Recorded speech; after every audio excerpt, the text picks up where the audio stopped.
ก็มาเอาที่ละต้องกี่ยานไรเพื่อนแพงตนแพงตัวป่านผู้สาวซ้ำหน่อยเนาะเจ้าก็หลอกกำลังงามพี่น้องคนกำลังหลายคนกำลังฟูสอ่อนแต่ความงามหันหนามาให้เบิ่งได้ไหมเฮ้ยอ้าย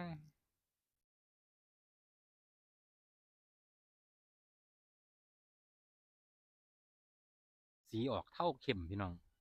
อย่าบอกสีเท่าน้ำตาลไปขายเท่าท่องพุ่นว่าบ่เป็นท่องกับท่องท่องท่องแดงนะ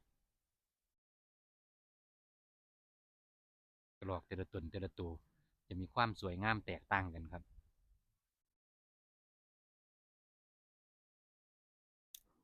เบิ่งเป็นตะเชื่องขนาดเพิ่นหักย่านเสียงเล็กหน่อยพี่น้องเล็กหน่อยเด็กหน่อยออกมาเล่นช่วงค่ำๆได้ยินเสียงเด็กหน่อยก็ตื่นยุบๆสอนความงามเจ้าเด้